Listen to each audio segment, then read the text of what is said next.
जब जब दुख भाषित हो, जब भी दुख लगे, किसी ने डांट दिया, दुख लग रहा है ना, तो जो समझो आज हमने पहली बार ये वाली बात सुनी, तो अब क्या उपाय क्या करना है?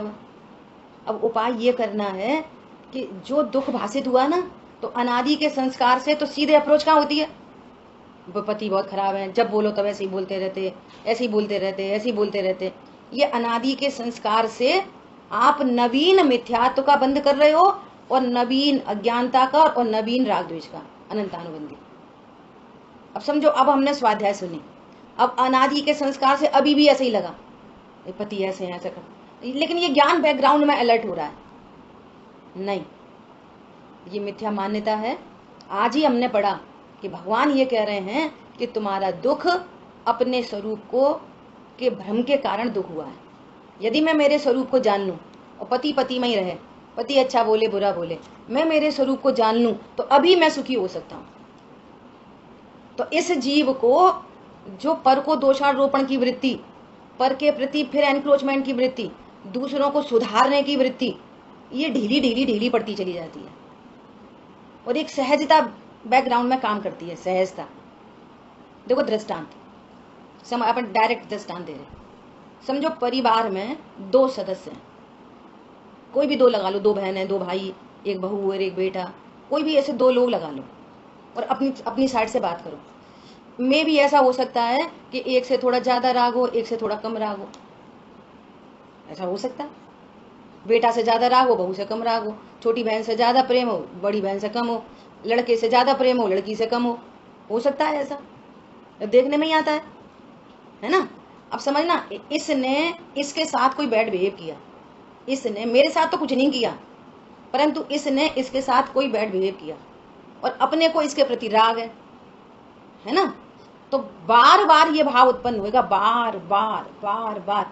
इसको समझाएं, इसको डांटें, इसको ऐसा करें, ऐसा बार बार ब्लिंकिंग होगी बैक पीछे से अनादि के संस्कार से। इसको समझाओ, ऐसे इसके साथ ऐसा बिहेव नहीं करा करो, इसके साथ ऐसा बिहेव नहीं किया करो, ऐसा बार बार अनादि के संस्कार से, है ना। और आज स्वरूप जान लिया, क्या जाना? इसका जो कुछ हो रहा है इसके कर्माधीन है ना, और ये इसका कुछ भला बुरा नहीं कर सकता, और इसके साथ यदि बैड बिहेव है तो मेरे साथ क्या हुआ? मेरे साथ तो कुछ भी नहीं हुआ। और ये ज्ञान अलर्ट होके तत्व ज्ञान, तत्व विचारों में आ जाता है। फिर भी तीव्र कषाय के उदय में भाव आता है, नहीं वो तो सब सही है, वो तो सब सही है, परंतु इसको समझाएं तो सही एक बार। ऐसा फिर भी तीव्र भाव आता है, तत्व ज्ञानी को भी, सम्यक दृष्टि को भी भाव आएगा तीव्र, इसको एक बार तो समझाएं। तो वो ज्ञान इस कषाय को भला नहीं जानता, इसका नाम है तत्व ज्ञान। जो कषाय उत्पन्न हो रही है ना, तो वो विचार करता है, उसको भाव भाषण होने लगता है, उसको महसूस होने लग जाता है, क्या कि देखो फिर भी ये कषाय उत्पन्न हो रही है, ये कषाय व्यर्थ है, इस कषाय से किसी का भला नहीं होता, इस कषाय से अपने को बंद होता है। ये वाली बात जो ज्ञान स्वीकार करता है ना, उसकी कषाय धीरे धीरे धीरे हीनता को प्राप्त होती है। और जो अपने कषाय का पोषण करता है, ऐसा थोड़ी करना ही चाहिए, समझा नहीं चाहिए, चाहिए चाहिए चाहिए चाहिए चाहिए, ये मिथ्यात्व का ही सेवन करता है। समझ में आ रही है बात? अभी भी अनादि के संस्कार वश बार बार भाव आएगा। बहुत खोटा एग्जाम्पल दिया है आचार्य भगवान ने समय सार जी में। जैसे तीव्र काम सेवन की इच्छा उत्पन्न हो, जब तक वो रिलीज नहीं हो जाती तब तक चैन नहीं पड़ता, ऐसा एग्जाम्पल दिया है आचार्य भगवान ने आशवधिकार में। इसी से तीव्र कर्म का उदय हो और ये भाव आए बिना रहता नहीं है ना, तो ज्ञानी धर्मात्मा इस भाव को फिर भी भला न जानकर इसके अभाव के उपाय के लिए बारंबार स्वभाव सन्मुख होने का अभ्यास करते हैं, बार बार अपनी याद करते हैं, ओहो मैं तो ज्ञान स्वरूप हूँ, कौन मेरा पुत्र, कौन मेरी पुत्री, कौन भला कौन बुरा। ये बारंबार बारंबार इस अभ्यास से तत्व निर्णय पूर्वक आत्मानुभूति होती है। समझ आई बात? और आप ऐसे ही बोलते रहोगे, अभी तो देखो गृहस्थी में है तो करना ही पड़ता है, करनी चाहिए, ऐसे थोड़ी वैसे थोड़ी। समझ आ गई बात? तो आप मिथ्यात्व का ही सेवन कर रहे हो, आप मिथ्यात्व के पक्ष में हो, आप राग के पक्ष में हो, आप स्वभाव के पक्ष में नहीं आए अभी तक। क्या बोला? समझ में आ रही है? किसी को कॉम्प्लिकेशन तो नहीं हो रहा? आप प्रश्न पूछ सकते हैं। वो ज्ञान स्वभाव के पक्ष में आए, मोह के पक्ष में नहीं खड़ा।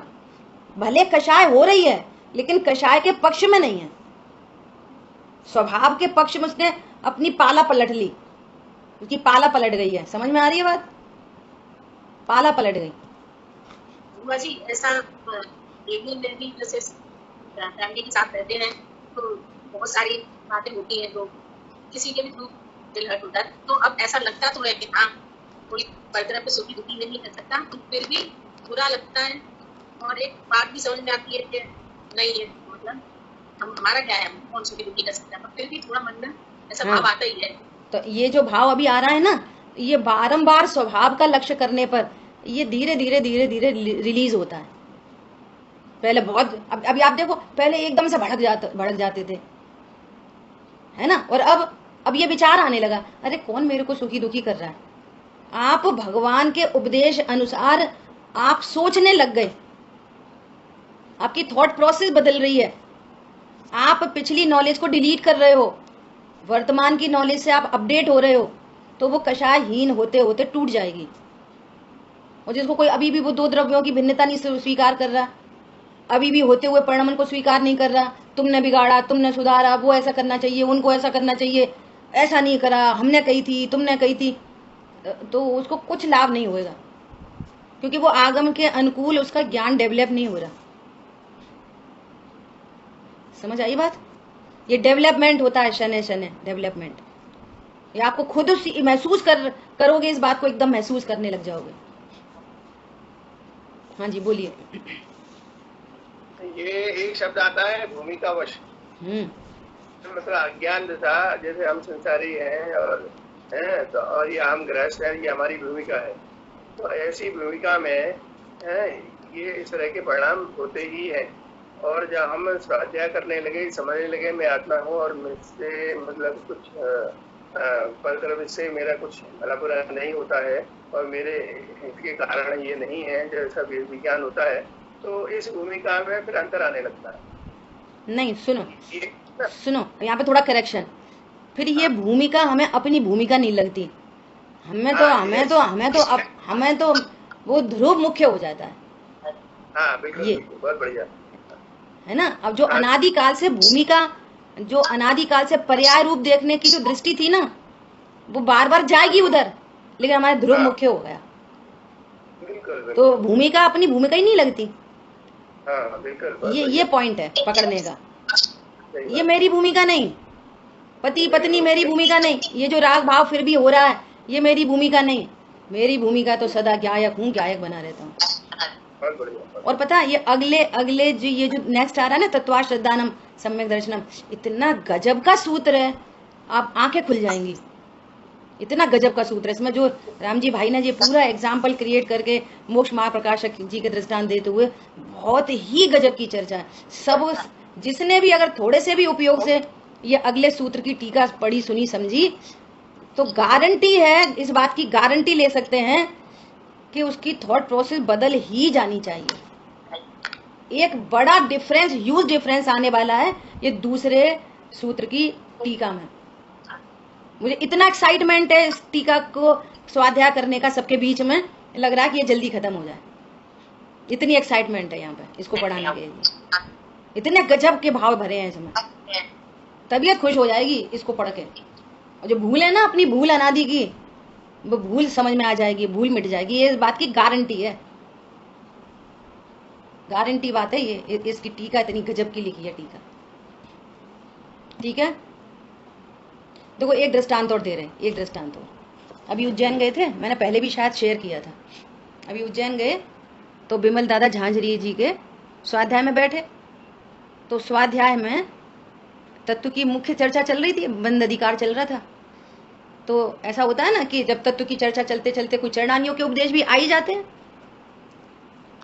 तो उन्होंने ऐसा बोला, जिस जीव को अपने हित का पता नहीं है तो उसके साथ में जबरदस्ती नहीं करो, ऐसा भाव था कुछ, मुझे शब्द याद नहीं आ रहे हैं, भाव ऐसा था। तो उन्होंने एग्जाम्पल दिया कि जैसे कोई डायबिटिक पेशेंट है और वो बार बार मीठा खाता हो, उसे अपने हित का पता नहीं ना, तो फिर उन्होंने उसमें चरणायुं डाल दिया। बोले कि भोजन करते समय कभी किसी को टोकना नहीं चाहिए, ऐसा उन्होंने उपदेशात्मक शैली में बात की। क्या बोलने, जब कोई भोजन कर रहा हो तो उसको टोकना नहीं चाहिए, ये मत खाओ, वो मत खाओ, कम मत खाओ, ज़्यादा मत खाओ, टोको मत उसको।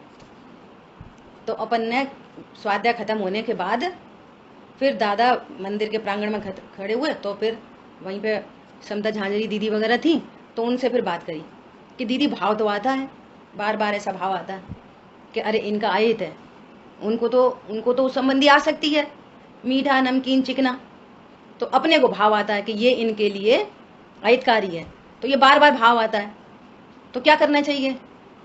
सुनना, दादा ने ऐसा नहीं कहा कि भूमिका के अनुसार राग आता है, हाँ वो तो आता ही है, ऐसा नहीं बोला उन्होंने। पता है स्ट्रेट फॉरवर्ड क्या आंसर किया, इस राग को हेय जानो, सीधा आंसर, और अपने लिए बंद का कारण है ऐसा जानो।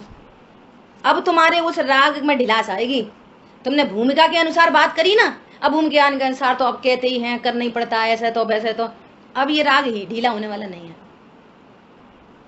पकड़ में आई बात, सीधे स्ट्रेट फॉरवर्ड क्या बोले, राग उत्पन्न हो रहा है दूसरे के बारे में, इस राग को हे जानो, अयोग्य जानो, अरे इनके बारे में केयर करते हैं, ये तो अच्छी बात है और ऐसी बात है, अपनी केयर करो, पहले भला करो अपने पर। समझ आई बात, सीधे बोले राग को हे जानो, पंडित साहब की भाषा में बोलो तो ये पर के प्रति उत्पन्न होने वाला राग तो हमेशा पर लक्ष्य से ही होता है, स्व लक्ष्य से तो राग होता ही नहीं है, और जो पर लक्ष्य है उसकी अपनी योग्यता है पर द्रव्यों की, और तुम्हें जो राग हो रहा है पर के लिए अकिंचित कर है और अपने लिए अनर्थकारी है, ये महसूस करो इस बात को। अपने लिए तो बंध का कारण है, राग तो सदा बंध का ही कारण है, और पर के लिए अकिंचित करे। तुम्हारे राग से पर में होता क्या है, उसको बीमार होना है, उसको दुखी होना है, उसको कुछ भी होना है, तो वो उसके ऐसे ही निमित्त बनेंगे, वो तो खाएगा, योग्यता थोड़ी बदल दोगे किसी जीव की। ऐसा अपन बोले भैया स्वाध्याय करो, तत्व ज्ञान करो, अब उसकी योग्यता तो अभी भवान्तर में रुलने की है, उसका काल निकट आया नहीं है, तो कैसे सुनेगा वो, तो तुम्हारी हर कोई बात कैसे मान लेगा, भली बातें भी कैसे मान लेगा, बुरी तो माननी नहीं चाहिए, भली भी कैसे मानेगा। फिर भी अपने को राग उत्पन्न हो रहा है, फिर भी राग उत्पन्न हो रहा है, तो ये अपना दोष जानो। ये व्यर्थ का कैसा परिणाम है, एकदम सेंसलेस। यही परिणाम स्वभाव सन्मुख हो तो कितना आनंद है, और ये परिणाम बहिर्मुखी होता है तो व्यर्थ में राग होता है, और राग से अपने को बंद होता है और दूसरे को थोड़ी होता है। ये तत्व ज्ञान है, ज्यों का त्यों जानो तत्वों को, जिसके प्रति राग हो रहा है उसको बंद नहीं होता। स्वयं की परिणति में राग उत्पन्न हुआ है तो स्वयं को उस संबंधी बंद होता है, ऐसा जानने पर वो राग मिटता है, और राग का पक्ष करने पर राग और उत्पन्न होता है, और अधिक उत्पन्न होता है। राग का पक्ष नहीं करो। हाँ, इसलिए पंडित साहब ने लिखा है व्यवहार का पक्ष अनादि से, इस जीव को अनादि से व्यवहार का पक्ष है, नहीं स्वभाव का लक्ष्य अनादि से, नहीं स्वभाव का लक्ष्य अनादि से। कुंद कुंद आचार्य भगवान की स्तुति में लिखी है ये वाली बात, कुंद कुंद आचार्य देव है व्यवहार का अब ऐसा तो होना चाहिए, ऐसा तो होना चाहिए, ऐसा तो होना चाहिए। होना चाहिए का मतलब क्या है, तुम्हें तो अकर्तृत्व की सिद्धि नहीं हो रही, कहीं ना कहीं किसी ना किसी एंगल से कर्ता बुद्धि विद्यमान है, कर्तृत्व का जहर विद्यमान है। चाहिए शब्द कहां से आ रहा है, चाहिए बोलो। और अभी कौन सी पूजा थी, इसमें एक अभी स्तुति थी या पूजा थी, उसमें एक बात आई थी बहुत बढ़िया। क्या बात आई थी कि व्यवहार के नाम पर अपने को ठगाओ मत, व्यवहार के नाम पर अपने को ठगाओ मत। ये बहुत गजब की बातें हैं, ये बहुत ही गजब की बातें हैं। ये कहाँ तुम व्यवहार के नाम पर अपने को ठगा रहे हो, तो निश्चयाभास नहीं हो जाएगा। निश्चयाभास नहीं होगा, निश्चय का अभ्यास करा रहे हैं, निश्चयाभास नहीं करा रहे, ये निश्चय का अभ्यास है। गजब की बात है। बताइए आप क्या